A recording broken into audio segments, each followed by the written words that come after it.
గణేశాయ నమః, గాయత్రీదేవ్యై నమః, మహాసరస్వత్యై నమః, మాతాపితృభ్యో నమః. ముందుగా ప్రేక్షక వీక్షణ మహాశీలందరికీ కూడా నమస్కారం. ఈ వారం ద్వాదశ రాశుల వారికి కూడా ఎలా ఉండబోతుందో చూద్దాం. అయితే ఈ వారంలో వచ్చేటటువంటి పర్వదినాలు ఏమిటి అన్నట్టయితే కనుక 14వ తారీఖు సెప్టెంబర్, ముఖ్యంగా ఆదివారం రోజున భాను సప్తమి అయ్యింది. చాలా విశేషం. ఎవరికైతే ఆరోగ్యం కావాలనుకుంటున్నారో, కోరిన సమస్త కోరికలు నెరవేరాలనుకుంటున్నారో వాళ్ళందరూ కూడా ఈ ఆదివారం రోజున సూర్యనారాయణ స్వామి వారికి పూజ చేసుకుంటే ఎటువంటి కోరికైనా నెరవేరుతుంది, ఆరోగ్యం కలుగుతుంది, దీర్ఘకాలిక రోగాలు తగ్గుతాయి. అయితే ఈ సూర్యనారాయణ స్వామి వారి పూజ ఎలా చేసుకోవాలో దానికి సంబంధించినటువంటి వీడియోని కింద లింక్ డిస్క్రిప్షన్లో ఇవ్వడం జరిగింది. ఆ లింక్ మీద మీరు క్లిక్ చేసినట్టయితే మీకు ఈ సూర్యనారాయణ స్వామి వారికి పూజ ఎలా చేసుకోవాలో వీడియో వస్తుంది. ఆ వీడియోని ఎదురుగుండా పెట్టుకుని వీడియో చూస్తూ మీరు చక్కగా ఆ యొక్క పూజ చేసుకోవడం వల్ల మీకు చాలా విశేషము అని తెలియజేస్తూ, రెండవది 17వ తారీఖున ఏకాదశి బుధవారం రోజున కన్యా సంక్రాంతి వచ్చింది. చాలా విశేషం. దీన్ని సంక్రమ దినం అంటారు. అది ఏకాదశితో కూడి వచ్చింది కాబట్టి ఆ రోజున సత్యనారాయణ స్వామి వ్రతం చేస్తే మీకు ఎటువంటి కోరిక నెరవేరుతుంది, 1,000,000 రెట్లు ఫలితం. దానికి సంబంధించినటువంటి సత్యనారాయణ స్వామి వ్రతం వీడియో కూడా మీకు కింద లింక్ డిస్క్రిప్షన్లో ఉంది కాబట్టి ఆ వీడియోని వినియోగించుకుని సత్యనారాయణ స్వామి వ్రతం కూడా ఇంట్లో మీకు పూజారులు దొరకకపోయినా, పూజ ఎలా చేసుకోవాలో తెలియకపోయినా వీడియోని వినియోగించుకుని మీరు వ్రతం చేసుకోవచ్చు. అలాగే మనకి 20వ తారీఖున శనివారం రోజున మాస శివరాత్రి వచ్చింది. ఇది కూడా చాలా విశేషం. చాలామంది ఇంట్లో శివుడికి అభిషేకం కానీ, మారేడు దళాలతో పూజ కానీ, లేకపోతే శివ పూజ కానీ చేసుకోవాలి అనుకుంటూ ఉంటారు. అలాంటి వారి గురించి శివ పూజ ఎలా చేసుకోవాలో, లేదా అభిషేకం ఎలా చేసుకోవాలో, బిల్వదళాలతో పూజ ఎలా చేసుకోవాలో దానికి సంబంధించినటువంటి వీడియోలు కింద లింకులు డిస్క్రిప్షన్లో ఇవ్వడం జరిగింది. ఆ లింక్ మీద మీరు క్లిక్ చేసినట్లయితే మీకు చక్కగా శివ పూజ ఎలా చేసుకోవాలి ఇంట్లో వీడియోలు వస్తాయి. అభిషేకానికి సంబంధించినవి మాస శివరాత్రి రోజున వీడియోలు చూస్తూ మీరు ఇంట్లో శివుడికి అభిషేకం కానీ, పూజ కానీ చేసుకోవడం వల్ల కూడా మీకు శివానుగ్రహం కలిగి ఎటువంటి కోరికైనా నెరవేరుతుంది, ఎటువంటి గ్రహ దోషాలైనా తొలుగుతాయి. కాబట్టి ప్రతి ఒక్కరూ ఆ వీడియోలు వినియోగించుకోవాల్సిందిగా ముందుగా తెలియజేస్తూ, ఇక ద్వాదశ రాశుల వారికి కూడా ఈ వారం ఎలా ఉండబోతుందో చూద్దాం. ఇక వృశ్చిక రాశి వారి యొక్క ఫలితాలు. అయితే ఈ వారం మీ గోచార గ్రహగతులు చూసుకున్నట్లయితే కనుక కొంచెం అనుకూలమైన వాతావరణం కనపడటం లేదు. ఇబ్బందులు ఎక్కువగా కనపడుతున్నాయి, జాగ్రత్త. ఎందుకంటే డబ్బులు విపరీతంగా ఖర్చు అయిపోయే పరిస్థితి కనపడుతోంది. అనవసరమైనటువంటి ఖర్చులు, అనవసరమైన పెట్టుబడులు, లేదా తప్పుడు నిర్ణయాలు తీసుకోవడాలు, తప్పుడు పెట్టుబడులు పెట్టడాలు, పిల్లల వల్ల, ఇంట్లో పెద్దల వల్ల, స్నేహితుల వల్ల, కావలసిన వాళ్ళ వల్ల, మీరు ప్రేమించేటటువంటి వ్యక్తుల వల్ల కూడా మీకు ధన నష్టం బాగా కనపడుతుంది. అంటే వాళ్ళ కోసం ఏదో ఒక రకంగా ఖర్చు పెట్టడం అనమాట. చేత కొంచెం డబ్బుల విషయంలోనూ, ఖర్చుల విషయంలో జాగ్రత్త. అలాగే ఏదైనా గృహాలు కొనేటప్పుడు, భూములు, యంత్ర పరికరాలు, వాహనాలు కొనేటప్పుడు కూడా తత్తు జాగ్రత్తలు తీసుకోండి. అనవసరంగా తక్కువ ఖరీదు వస్తువులు ఎక్కువ ఖరీదు కొనుగోలు చేసే పరిస్థితులు కనపడుతున్నాయి. ఇక ఎన్ఆర్ఐలు అంటే ఇతర దేశాల్లో ఉండే భారతీయులందరూ కూడా ఉద్యోగాల్లో సమస్యలు ఎదుర్కొనే అవకాశాలు, ధన నష్టము, ఆర్థిక ఇబ్బందులు, మెంటల్ టెన్షన్లు, అలాగే మానసిక ఒత్తిడి కనపడుతుంది, అనారోగ్య సమస్యలు కనపడుతున్నాయి, జాగ్రత్త. నిరుద్యోగులకు సరైన ఉద్యోగ అవకాశాలు కనపడటం లేదు కాబట్టి గట్టిగా ప్రయత్నాలు చేయాలి. ఇక వివాహాది శుభకార్యాల విషయంలో కూడా చివరిదాకా వచ్చి ఇంకా కుదిరిపోతాయి, అయిపోతుంది అనుకున్నవే మళ్ళీ వెనక్కి వెళ్ళడం, సాగడం, ఏదో కారణంగా ఆటంకాలు రావడం జరిగే అవకాశం కనపడుతుంది. ఇక సంతానం గురించి ట్రీట్మెంట్లు చేయించుకునేటటువంటి వారికి కొంచెం ఇబ్బందులు, మధ్య మధ్యలో మిస్క్యారేజ్ లాంటి అవకాశాలు కనపడుతున్నాయి కాబట్టి తత్తు జాగ్రత్తలు తీసుకోండి. ఒక్కసారి జాతకం కూడా పరిశీలన చేయించుకోండి. ఇక ప్రేమికుల మధ్య అనవసరమైన గొడవలు, మధ్యవర్తుల వల్ల విడిపోవడాలు, ఎవరో ఒకరు అనుమానపు ఆలోచనలు మీకు రేకెత్తించడాలు జరిగే అవకాశాలు కనపడుతున్నాయి కాబట్టి ఒకళ్ళొకళ్ళు మాట్లాడుకుని అర్థం చేసుకోవడానికి ప్రయత్నం చేయడం మంచిది. సమయానికి నిద్రాహారాలు లేకపోవడం వల్ల అనారోగ్య సమస్యలు పెరిగిపోవడాలు, మెంటల్ స్ట్రెస్ పెరిగిపోవడాలు, విరక్తి ఆలోచనలు కనపడుతున్నాయి కాబట్టి సమయానికి తినండి, సమయానికి పడుకోండి, సెల్ ఫోన్లను దూరంగా పెట్టండి రాత్రి సమయంలో. రాజకీయ నాయకులకి ప్రత్యర్థులతో ఇబ్బందులు బాగా కనపడుతున్నాయి కాబట్టి కొంచెం ఆచితూచి వ్యవహరించాలి. సినిమా, టీవీ, మీడియా రంగాల వారికి అనవసరమైన ప్రాజెక్టులను ఎంచుకోవడం వల్ల, తప్పుడు వ్యక్తుల్ని నమ్మడం వల్ల మీ యొక్క విజయం, మీ యొక్క అపజయాలు కనపడుతున్నాయి కాబట్టి జాగ్రత్త.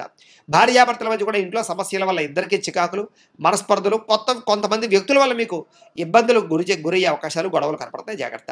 అయితే మీ ప్రతిభకు తగ్గ గుర్తింపు లేకపోవడము, అనుకున్నంత ఎదుగుదల లేకపోవడం ఈ వారం కొంచెం మీకు విరక్తిని కలగజేస్తుంది. పెట్టుబడుల తగ్గ లాభాలు లేకపోవడము, వ్యాపారంలో నష్టాలు రావడము, రుణాలు ఇవ్వడం వల్ల నష్టపోవడాలు, రుణాలు తీసుకోవడం వల్ల కూడా ఇబ్బందులు, లేదా రుణాలు తీర్చలేని పరిస్థితులు కనపడుతున్నాయి, జాగ్రత్త. ముఖ్యంగా స్త్రీ పురుష వ్యామోహాలకు దూరంగా ఉండండి. ముఖ్యంగా పరపురుష పరస్త్రీ వ్యామోహాలకు దూరంగా ఉండండి. వివాహేతర సంబంధాలకు దూరంగా ఉండండి. అలాగే కష్టపడకుండా డబ్బులు రావాలనుకునే బెట్టింగ్లు, స్కాములు డబ్బులు పెడితే ఎక్కువ నష్టపోతారు, వాటికి దూరంగా ఉండాలి. ముఖ్యంగా షేర్లోను, ట్రేడింగ్లోనూ డబ్బులు పెట్టడం, ఇన్వెస్ట్మెంట్లు చేయడం కూడా మీకు పెద్దగా కలిసి వచ్చేలా కనపడలేదు కాబట్టి వాటికి కూడా దూరంగా ఉండడమే ముఖ్య సూచన. ఇక ప్రభుత్వపరమైనటువంటి ఉద్యోగులకి కొన్ని రకాల ఇబ్బందులతో పాటుగా కొన్ని రకాల విజిలెన్స్ దాడుల ప్రభావం బాగా కనపడుతుంది, జాగ్రత్త. కొంతమందికి ఉద్యోగ నష్టాలు, ఇబ్బందులు, కొంచెం ఇబ్బందులు కనపడుతున్నాయి, జాగ్రత్తగా ఉండాలి. ఇంకా నోరు జారడం వల్ల కానీ, మాట జారడం వల్ల కానీ అనవసరమైన వివాదాలు కొని తెచ్చుకునే అవకాశాలు ఉన్నాయి కాబట్టి ఉద్యోగాలు చేసే చోట, వ్యాపారాలు చేసే చోట, గృహంలోనూ, ఇరుగు పొరుగు వారితో అన్ని చోట్ల కూడా జాగ్రత్తగా ఉండాలి. ఇక శారీరక కోరికలు పెరిగిపోతాయి. అనవసరమైనటువంటి తాపత్రయాలు పెంచుకునే ప్రయత్నాలు చేస్తారని చెప్పొచ్చు. చిన్న చిన్న అనారోగ్య సమస్యలు మిమ్మల్ని కొంచెం వేధించే పరిస్థితి కనపడుతోంది, జాగ్రత్త.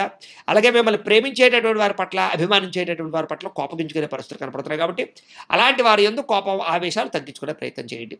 చెడు స్నేహితుల వల్ల కూడా మీరు పాడయ్యే అవకాశం కనపడుతోంది కాబట్టి వ్యసన పనులకి, చెడు స్నేహితులకి, చెడు సలహాలు ఇచ్చేటటువంటి వారికి మాత్రం ఖచ్చితంగా దూరంగా ఉండడానికి ప్రయత్నం చేయండి. అలాగే అనవసరమైనటువంటి పనులు చేయడం కానీ, టైం వేస్ట్ చేయడం కానీ మంచిది కాదు. అలాగే నిద్ర విషయంలోనూ, ఆహారం విషయంలో జాగ్రత్తలు తీసుకోండి. ఇంకా విద్యార్థులకి ప్రేమ వ్యవహారాలు కానీ, సెల్ ఫోన్ వ్యామోహాలు కానీ, ఆటపాటల యందు కానీ, లేదా తప్పుడు పరమైనటువంటి వ్యక్తులతో సంభాషించడాల వల్ల కానీ మీ చదువు పడే అవకాశం ఉంది, జాగ్రత్త. అనుకున్న సరైన ఏకాగ్రత లేకపోవడం వల్ల కూడా ఇబ్బందులు కనపడుతున్నాయి, జాగ్రత్త. ఇంకా ఉద్యోగస్తులకి ఉద్యోగ కార్యాలయంలో మీరు చాలా కష్టపడతారు కానీ సరైన ఎదుగుదల, గ్రోత్ కనపడకపోవడం వల్ల అశాంతి కనపడుతోంది, ఉద్యోగ ఇబ్బందులు కనపడుతున్నాయి, ఉద్యోగాలు పోయే ప్రభావాలు కూడా కొన్ని చోట్ల కనపడుతున్నాయి. స్త్రీలు కూడా ప్రేమ వ్యవహారాలు, మానసిక అశాంతి, కుటుంబంలో చికాకులు కనపడుతున్నాయి, జాగ్రత్తగా ఉండాలి. కొత్త పరిచయాల వల్ల, కొంతమంది వ్యక్తుల పరిచయాల వల్ల కూడా మీకు ఇబ్బందులు తలెత్తే పరిస్థితి కనపడుతుంది కాబట్టి జాగ్రత్త. వ్యాపారస్తులకు వ్యాపారపరంగా అంతంత మాత్రం వ్యాపార లాభాలే కనపడుతున్నాయి.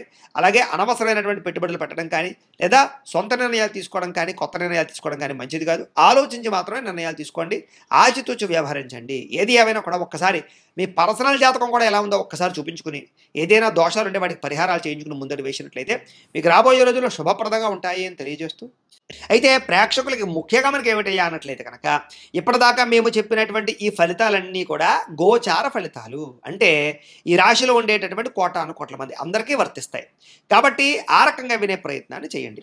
ఒకవేళ మీ పర్సనల్ జాతకం అంటే మీకు ఒక్కరికి ఎలా ఉందో తెలుసుకోవాలి అన్నా, లేదా ఏదైనా సమస్యలతో ఇబ్బంది పడుతూ ఉన్నా, దానికి మీ date of birth, time, place of birth, మీ పేరు మా వాట్సాప్ నెంబర్కి మెసేజ్ పెట్టినా, లేదా మాకు ఫోన్ చేసినా కూడా మీ పర్సనల్ జాతకం అంటే మీకు ఒక్కరికి ఎలా ఉందో చూసి చెప్పే ప్రయత్నాన్ని చేస్తాము.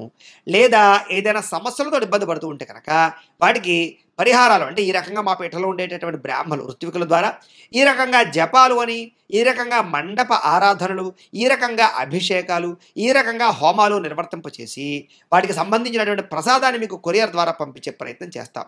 కాబట్టి మీరు ఎవరికైనా సరే సమస్యలు ఉన్నట్లయితే కనుక మమ్మల్ని సంప్రదించవచ్చు అని తెలియజేస్తూ, అలాగే మీరు ఎవరికైనా సరే పూర్తి జాతకం ఈ రకంగా పుస్తకం రూపంలో కావాలన్నట్లయితే కనుక దానికి కూడా మీ date of birth, time, place of birth, మీ పేరు మా వాట్సాప్ నెంబర్కి మెసేజ్ పెట్టినా, లేదా మాకు ఫోన్ చేసినా కూడా మీ జాతకాన్ని మీ రకంగా రాసి ఇలా కంప్యూటర్లో డీటీపీ చేయించి ఈ రకంగా పుస్తకం రూపంలో బైండింగ్ చేయించి ఈ జాతకం పుస్తకాన్ని మీకు కొరియర్ ద్వారా పంపించే ప్రయత్నం చేస్తాం.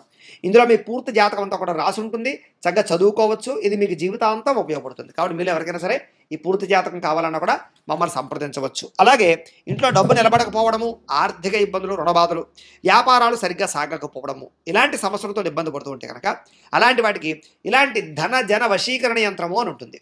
అలాగే నరదృష్టి వల్ల కానీ, నరఘోష వల్ల కానీ, ఇంట్లో కానీ, వ్యాపార సంస్థల్లో కానీ ఇబ్బందులు పడుతూ ఉంటే కనుక అలాంటి వాటికి ఇలాంటి నరఘోష యంత్రము అని ఉంటుంది. అలాగే ఇంట్లో నిద్ర పట్టకపోవడము, పీడకలలు రావడము, మనశ్శాంతి లేకపోవడము, కుటుంబ కలహాలు, లేకపోతే శత్రువులు పెరిగిపోవడము, కోర్టు వివాదాలు, పోలీస్ కేసులు ఇరుక్కుపోవడము, లేకపోతే కనుక శత్రువులు బాగా పెరగడము, లేకపోతే ఎవరో ప్రయోగం చేసేసారని అనుమానాలు రావడము, లేకపోతే పిచ్చి పిచ్చిగా బిహేవ్ చేస్తూ ఉండడము, లేకపోతే ఏదో భూతప్రాత పిశాచాది గారులు, ఇలాంటి వాటి వల్ల భయాలు, ఇబ్బందులు ఉంటాయి కనుక అలాంటి వాటికి ఇలాంటి శూలిని దుర్గా యంత్రం అని ఉంటుంది. కాబట్టి ఈ యంత్రాల్లో ఏ యంత్రం కావాలన్నా కూడా మీ గోత్రాలు పేర్లు మాకు తెలియజేసినట్లయితే మీ గోత్రనామాలతోటి ఈ యంత్రాలకి పూజలు, జపాలు, హోమాలు నిర్వర్తింపచేసి మీకు కావలసినటువంటి యంత్రాన్ని మీకు కొరియర్ ద్వారా పంపించే ప్రయత్నం చేస్తాం. కాబట్టి మీరు ఎవరికైనా సరే ఈ యంత్రంలో ఏ యంత్రం కావాలన్నా కూడా మమ్మల్ని సంప్రదించవచ్చు. అలాగే వీటికి సంబంధించినటువంటి సందేహాలు ఉన్నట్లయితే కనుక మాకు ఫోన్ చేసినా, మా వాట్సాప్ నెంబర్కి మెసేజ్ పెట్టినా కూడా మీకు సమాధానాన్ని తెలియజేస్తాము అని తెలియజేస్తూ, ఈ వీడియో కనుక మీకు నచ్చినట్లయితే కాస్త లైక్ చేయండి, అందరికీ షేర్ చేయండి. ఇంకా ఎవరైనా ఛానల్ కనుక సబ్స్క్రైబ్ చేసుకోకుండా ఉన్నట్లయితే కనుక కాస్త సబ్స్క్రైబ్ చేసుకోవాల్సిందిగా మనస్ఫూర్తిగా ఆశిస్తూ, గోబ్రాహ్మణేభ్యః శుభమస్తు నిత్యం, లోకా సమస్తాః సుఖినో భవంతు, స్వస్తి.